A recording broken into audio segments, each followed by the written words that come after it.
Halo semuanya, uh, perkenalkan saya Akmal dari kelompok 17. Kami dari kelompok 17 akan menjelaskan mengenai representation dan description. Nah, saya Akmal Ramadan Arifin dan rekan saya Livia Ellen. Di video yang pertama, di video ini kita akan membagi menjadi dua bagian, di mana di video kali ini akan dijelaskan oleh saya Akmal dan di video kedua akan dijelaskan oleh rekan saya Livia Ellen. Nah, jadi ini outline dari materi kita. Di sini ada representation, ada subbabnya lagi, dan ada boundary descriptors. Dan kemudian akan lanjutkan adalah regular descriptor, use of principal components, dan relational descriptor. Nah, di video kali ini saya akan menjelaskan hingga topological descriptors. Dan sisanya akan dijelaskan oleh Livia Allen.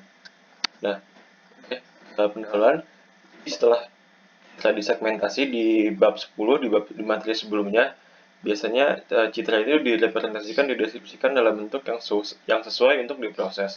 Nah, jadi komputer ini perlu bentuk yang sesuai agar citranya itu bisa dibaca oleh komputer. Nah, kemudian untuk kita menggunakan region atau wilayah untuk merepresentasikan karakteristik eksternal ataupun internal. Nah, karakteristik eksternal ini uh, di kita akan menggunakan border atau boundary atau batas luar dari suatu citra. Nah, kemudian untuk internal dia akan berupa pixel. Nah, kemudian untuk kita juga dapat merepresentasikan suatu wilayah dengan boundary. Ini contohnya dengan boundary dan dideskripsikan dengan panjangnya. Nah, representasi eksternal berfokus pada bentuk karakteristik dan internal dia fokus pada properti regional seperti warna dan tekstur. Kita masuk ke subbab pertama yaitu representation, itu boundary following. Nah, di sini kita berasumsi bahwa citra adalah biner, di mana foreground itu bernilai 1 dan background bernilai 0. Jadi objeknya itu akan memiliki nilai 1 dan background dan sisanya itu dia akan bernilai 0. Nah, kemudian bordernya ini kita tuliskan dalam 0 biar citranya ini dia nggak bergabung dengan border. Jadi kelihatan yang mana objek dan yang mana background, mana border.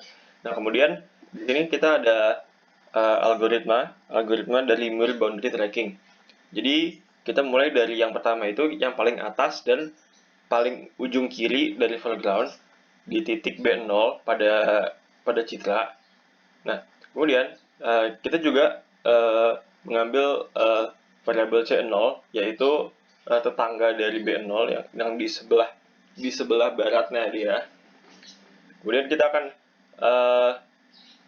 berputar searah jarum jam dari C0 untuk kita mengidentifikasi tetangga dari si B0 ini dia yang bukan 0. Jadi kita mencari nilai 1 di antara B0. Nah, kemudian C1 akan menjadi titik background setelah B1-nya ini dalam urutannya. Kemudian kita tetapkan bahwa B sama dengan B1 dan C sama dengan C1. Kemudian di sini kita menggunakan salah satu metode yaitu 8 connectivity. Jadi nanti dia akan terhubung dengan 8 titik. Kemudian setelah itu nanti kita akan terus berlanjut hingga nanti B-nya akan bernilai dengan N ke K dan C-nya itu akan bernilai dari N K-1. Kemudian kita akan ulangi step 3 sampai 4 sehingga nanti B-nya itu akan menemukan B0 di titik awalnya tadi dan menemukan titik boundary B1 juga. Nah, ini contohnya. Jadi kita misalkan kita punya objek ini nih, dia ini bernilai 1 dan sisanya bernilai 0, tapi di sini kita tidak ditunjukkan. Nah, kita mulai dari yang paling ujung atas dan yang paling kiri, yaitu ini B0 dan di sebelahnya ada C0. Nah, di C0 ini dia akan berputar searah jarum jam, dia menemukan angka 1. Nah, kita bisa lihat di sini 0 bertambah ke sini, sini, sini, dan ke sini hingga dia menemukan angka 1. Nah, setelah itu, setelah ditemukan B-nya ini dia akan diproses menjadi abu-abu. Kemudian kita berlanjut ke titik selanjutnya. Kemudian T-nya itu berputar lagi hingga menemukan angka 1 dan kemudian berubah diproses menjadi abu-abu dan seterusnya hingga semua objek ditemukan.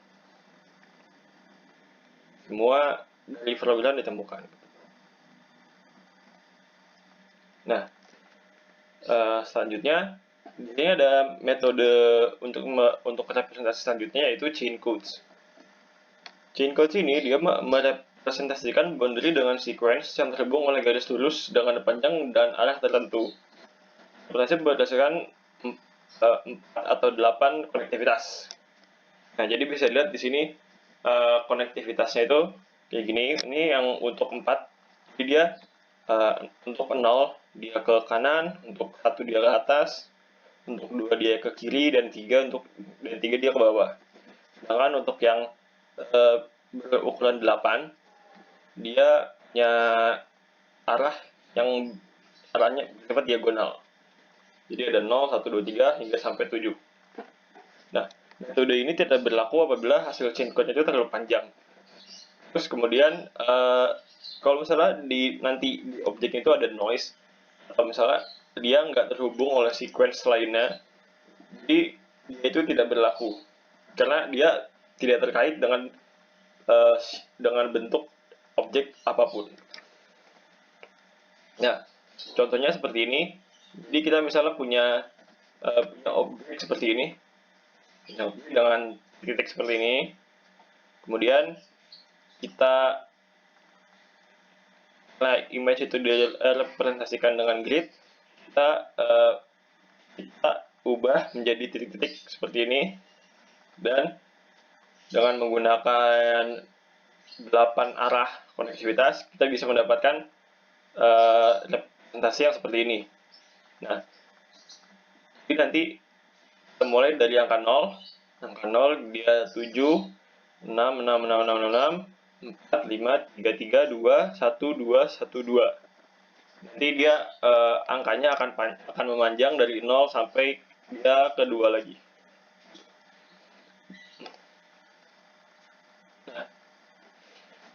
Nah, ini kita juga bisa normalisasi kode tersebut.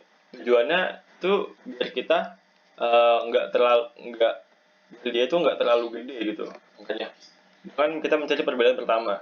Dan perbedaan ini kita bisa dapat dari jumlah perubahan arah yang kita menggunakan. Ini kita berlawanan arah jarum jam. Nah, misalnya kita punya kode yaitu 101 033 22. Nah, kita lihat lagi nih di sini. Tadi kan kita nilainya 101 ya. Nah, dari 1 ini kita hitung berapa arahnya dia untuk ke 0 lagi. Kita hitung nih 1, ini 1, 2, 3. Nah, kita lihat lagi. Nah, ini 1 ke 0 berarti nilainya 3. Terus dari 0 ke 1 nilainya itu 1 karena dia cuma berputar 1 kali. Dia berputar lagi dari 1 ke 0. 1 ke 0 ini kita tadi udah dapat itu 3. Terus dari 0 ke 3. Dari 0 ke 3 ini juga dia berputar sebanyak 3 kali.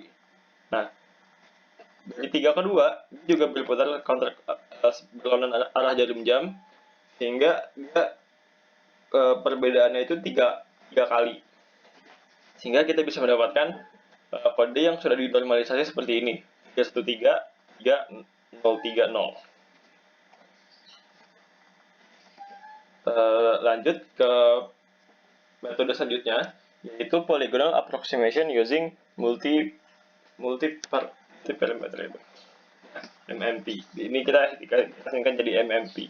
Nah, tujuannya itu kita bisa merepresentasikan bentuk yang diberikan menggunakan jumlah sequence yang terkecil gitu loh.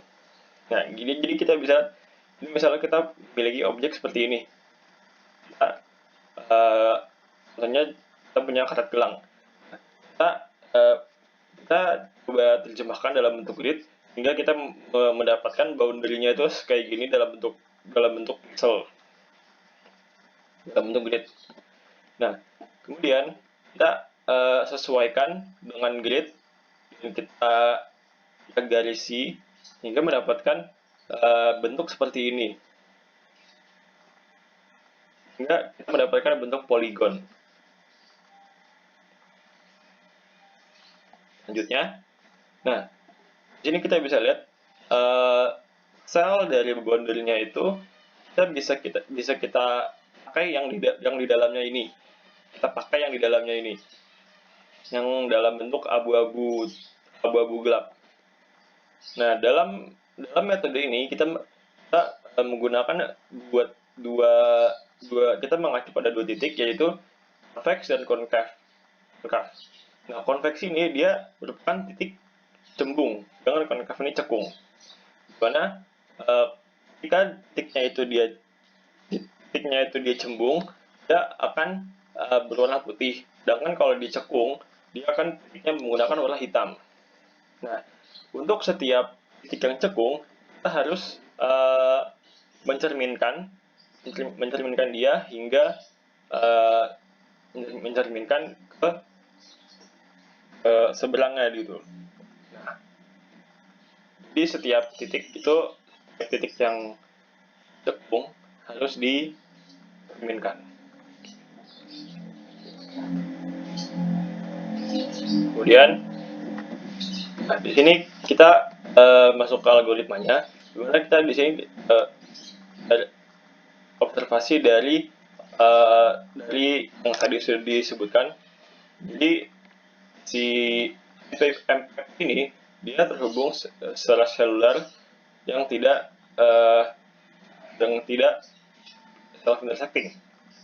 Nah, seperti yang kita udah bilang tadi, jadi kalau misalnya dia cembung, dia itu putih atau white, kita sebutnya di sini white sudut W, tapi nggak semua sudut W itu merupakan adalah sebuah sudut boundary yang masuk dalam MPP. Begitu juga dengan yang cekung tadi. Iya. Nah, kita bisa juga untuk yang ini, sudut ini dia ada atau di luar dari MPP, dan W ini selalu di dalam. Kita bisa lihat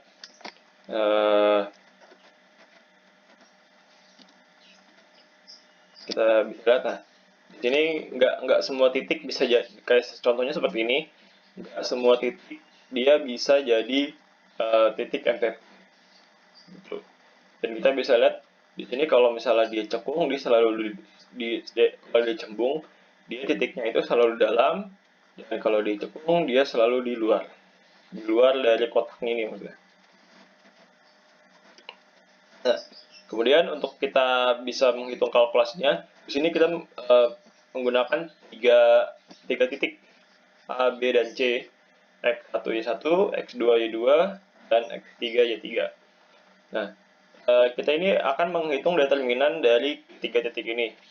Nah, kita bisa lihat ini matriksnya, X1, X2, X3, Y1, Y2, 3 dengan di kolom 1.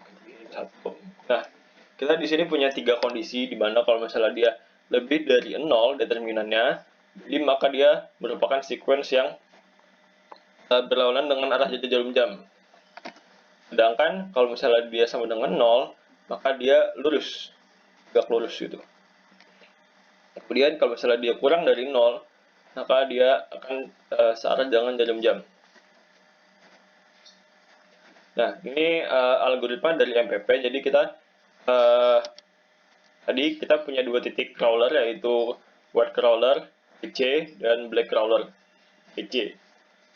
Dan kita di sini juga menggunakan dua titik V, yaitu VL dan VK, di mana VL itu merupakan titik sebelumnya dan VK itu adalah titik yang sedang kita amati gitu, sedang kita hitung. Nah, kita mulai dari kita akan bahwa WC sama dengan BC sama dengan V0. V0 ini kita tetapkan sebagai titik awal. Nah, kondisi terus kemudian kita masuk ke kondisi berikutnya, yaitu nilai VK nilai titik V yang sedang diamati itu dia akan berada di sisi positif dari garis VL dan WC kalau misal dia lebih determinannya ini dia lebih dari 0. Kemudian titik VK akan berada pada sisi negatif dari garis VL dan WC, atau dia garis lurus dengan itu apabila dia kurang dari sama dengan 0. Sebaliknya, jika VK akan berada di sisi positif dari garis VLBC, atau dia lurus jika determinannya itu dia lebih dari sama dengan 0. Kemudian VK akan berada di posisi negatif dari garis VLBC apabila determinannya kurang dari 0. Apabila determinannya dia kurang dari 0. Nah, kalau misalnya dia kondisi A ini tetap, maka sudut MPP adalah WC dan PL-nya itu sama dengan WC, sehingga kita menetapkan WC sama dengan BC sama dengan PL, dan kita lanjut ke sudut berikutnya. Nah, kemudian jika kondisi B ini tetap, maka VK menjadi kandidat dari vertex dari sudut MPP, dan kita menetapkan bahwa WC sama dengan VK jika VK merupakan sambung, dan kita tetapkan dan kalau dicekung kita tetapkan BC sama dengan VK. Kita berlanjut ke sudut berikutnya. Kalau kondisi C ini tetap, maka sudut berikutnya adalah BC dan VL sama dengan BC. Kemudian kita akan mengulangi algoritma dengan menetapkan bahwa AWC sama dengan BC sama dengan VL dan berlanjut ke sudut berikutnya. Kemudian kita akan mengulangi hingga kita menemukan sudut di awal. Sudut pertama itu kita temukan lagi. Nah, ini salah satu contohnya. Kita bisa di sebuah objek. Nah, di sini kita representasikan dalam state connected boundary. Terus dengan menggunakan MMP kita bisa dengan ukuran 2, 3, 4, 6, 8. Kita bisa lihat dengan ukuran 2 seperti ini, 3, 4, 6, 8, hingga kita bisa mendapatkan bentuk kecil dari objek ini.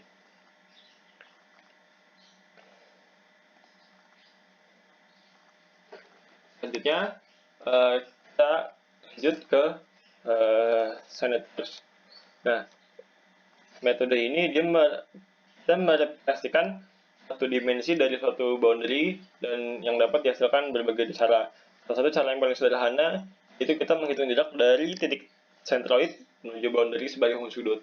Jadi kita di sini punya dua ada yang berbentuk lingkaran dan berbentuk persegi. Nah, untuk yang berbentuk lingkaran ini, dia jarak dari centroid ke boundary-nya itu dia akan selalu konstan sudutnya. Gitu. Karena akan selalu konstan dari titik sini. Kita menggunakan rotasi dari titik 0 derajat sampai dengan 360 derajat gitu. Sedangkan untuk yang persegi dia jaraknya itu akan berubah-ubah secara repetitif. Bisa kita lihat di sini dia naik turun, dia naik turun, naik turun, berulang-ulang sampai dia sampai ujungnya. Nah, kita metode dalam memilih titik awal juga dapat membuat generator tidak bergantung pada rotasi. Jadi kita memilih titik paling jauh dari centroid, titik paling jauh dari centroid sepanjang eigenaxis, dan gunakan bisa juga gunakan chain code. Nah, kemudian di boundary segment kita akan mendekomposisi boundary menjadi segmen yang dapat mengurangi kompleksitas boundary dan menyederhanakan proses dekripsi. Nah, di boundary segment ini kita mengenal istilah yaitu konveksul dan konteks defisiensi. Nah, ini kita bisa lihat ada objek S. Nah, kita punya konteks hull H, sehingga kita akan menghitung berapa nilai selisihnya dengan melakukan H dikurangi S, dan kita mendapatkan objek ini.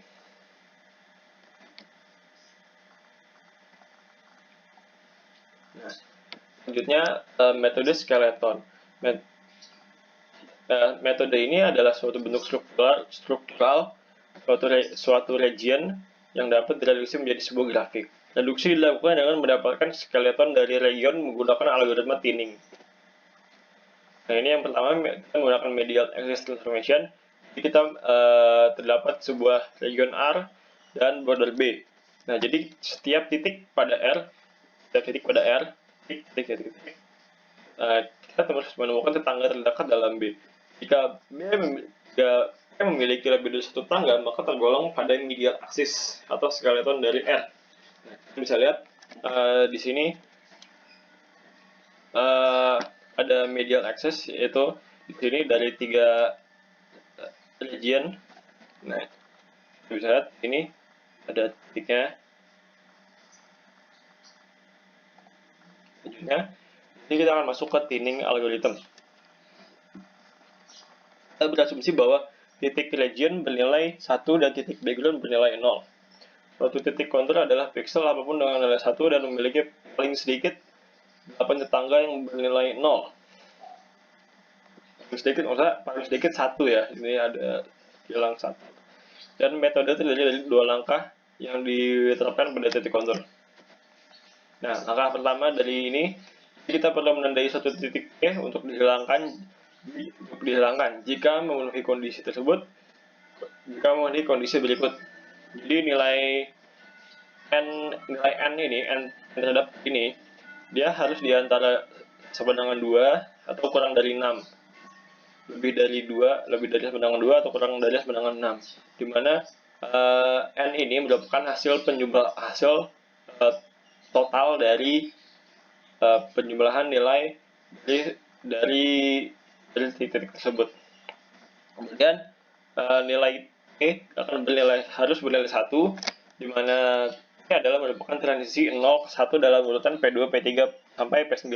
Jadi misalnya nilainya 101, 110 gitu. Jadi kita hitung yang transisi dari 0 ke 1. Jadi ada berapa? Kemudian ada P2 dikali P4 dikali P6 sama dengan 0, P4, P6, P8 sama dengan 0. Kemudian langkah kedua juga untuk dua langkah pertama ini sama dengan langkah sebelumnya. Sedangkan untuk yang terakhirnya itu kita mengganti dari tadi P2P untuk di langkah pertama dia P2, P4, P6 sekarang menjadi P2, P4, P8. Dan yang berikutnya kita mengerjakan P6, P4, P8, P6, P8. Seluruh prosedur untuk satu iterasi kita melakukan langkah pertama untuk menandai titik untuk dihilangkan. Jadi kita menggunakan langkah pertama yang ini. Jadi kita akan menghapus satu titik. Nah, kemudian setelah kita mendapatkan titik tersebut, kita hapus titik yang ditandai. Kemudian kita melakukan langkah kedua. Kemudian hapus titik berikutnya. Proses ini kita ulangi hingga nggak ada titik yang dihilangkan. Selanjutnya kita masuk ke boundary descriptors. Jadi kita menggunakan deskriptor sederhana. Jadi salah satunya adalah kita menggunakan diameter dari boundary. Dengan bisa kita lihat ini cara menghitungnya. Jadi kita menggunakan nilai maksimum dari diameter. Jadi kita menggunakan titik terjauh dari titik A ke titik B dari satu boundary.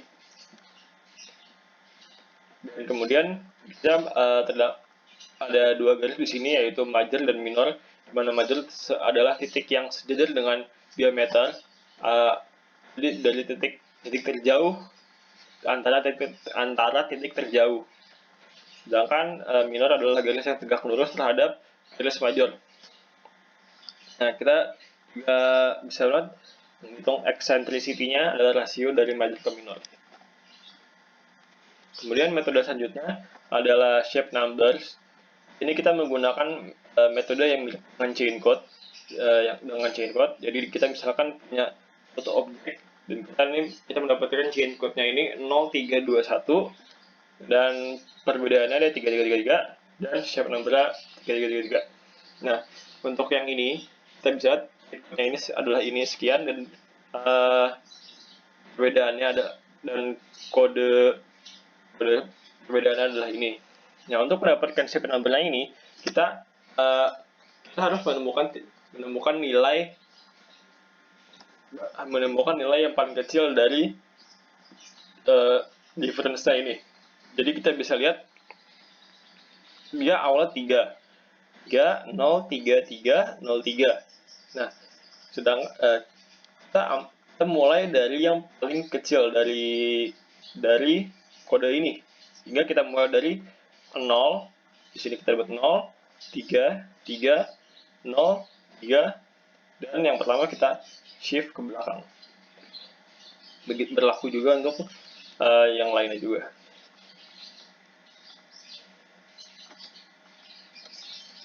Jadi kita bisa punya suatu objek ini kita hitung, kita dapatkan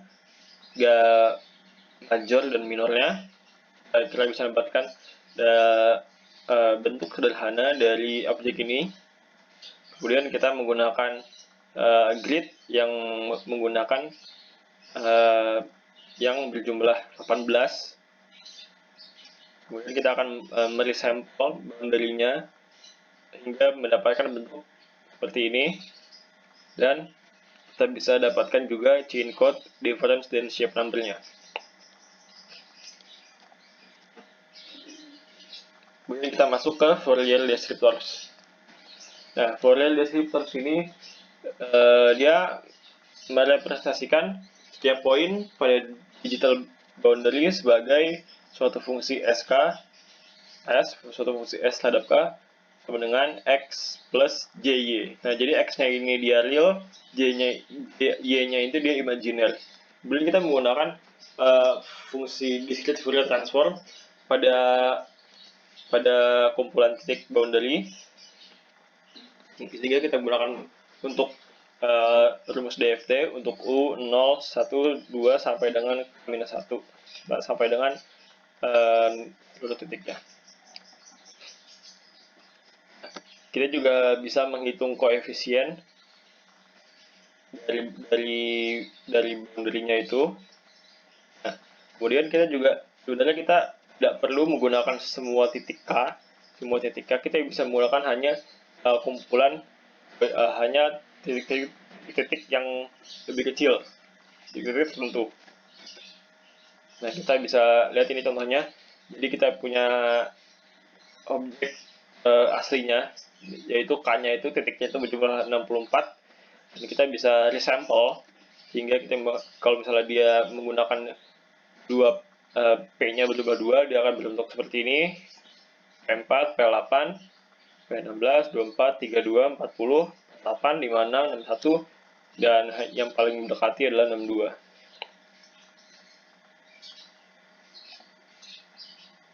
Nah, ini kita bisa lihat juga contoh lain. Jadi kita punya bentuk seperti ini, kita menggunakan nilai P yang lebih kecil, kita juga bisa mendapatkan bentuk kecil seperti ini. Nah, pada Fourier descriptor juga kita mempunyai beberapa properti sederhana, beberapa hukum-hukumnya. Jadi misalnya kita punya identitas fungsi SK, yaitu Fourier descriptor dia akan bilang AU. Untuk rotasi seperti ini, rotasi, scaling, satu poin.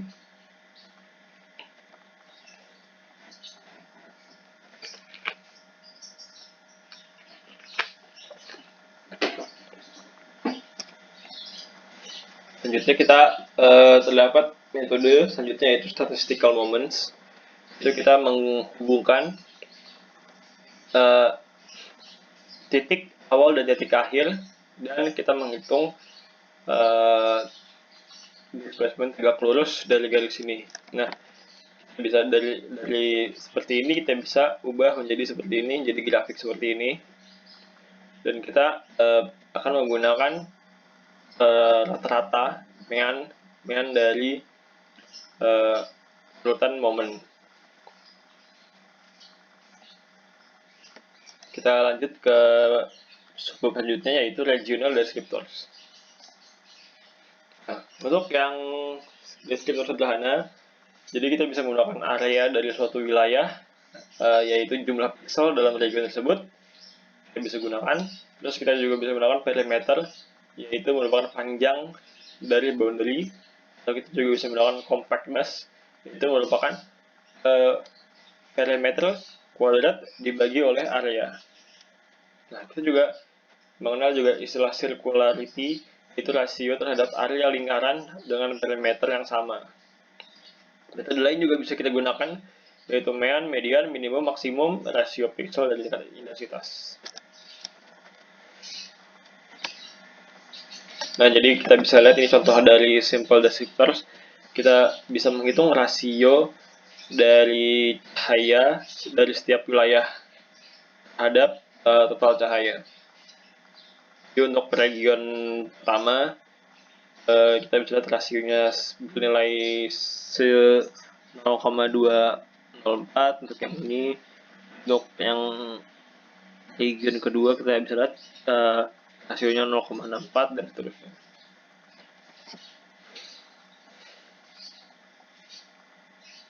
Berikutnya adalah topological descriptors. Jadi topologi ini merupakan properti yang tidak terpengaruh oleh deformasi. Jadi topologi ini dia tidak boleh diganggu oleh apapun. Jadi untuk kita bisa lihat, jadi pada gambar ini topologi direpresentasikan ditunjukkan pada banyaknya lubang dalam region, sehingga tidak terpengaruh oleh transformasi pergelangan atau rotasi. Nah, jadi kita lihat dia direpresentasikan oleh lubang, jadi dia nggak terganggu. Juga bisa kita gunakan komponen yang terhubung, connected point. Jadi kita bisa lihat, jadi di sini ada 2 lubang dan di sini ada 3 komponen yang terhubung atau connected points. Nah, lubang ini kita anggap sebagai H, dan connected point kita anggap sebagai C. Dan kita juga bisa mencari nilai Euler dengan mengurangi C dengan H. Nah, kita bisa lihat di sini kita punya satu connected component atau komponen yang terhubung dan satu lubang. Jadi C dikurangi H, satu komponen dikurangi satu lubang, sehingga nilai Euler itu dia dapat 0. Kemudian untuk ini kita punya dua lubang dan satu connected komponen, nilai Euler-nya kita mendapatkan -1. Nah, untuk bentuk poligon atau garis lurus kita juga bisa memiliki interpretasi sederhana dengan nilai Euler. Nah, kita mengklasifikasikan wilayahnya dengan perombakan dan lubang. Kan? Nah, di sini kita mendapatkan variabel tambahan, yaitu sudut V, banyaknya sisi Q, dan banyaknya permukaan F. Hingga menghasilkan nilai Euler sebagai berikut. V dikurangi Q ditambah dengan F sama dengan V dikurangi H, hingga mendapatkan nilai Euler. Nah, jadi kita bisa ambil contoh dari sebuah region ini. Jadi kita punya 7 sudut, 1, 2, 3, 4, 5, 6, 7. 11 sisi, 1, 2, 3, 4, 5, 6, 7, 11.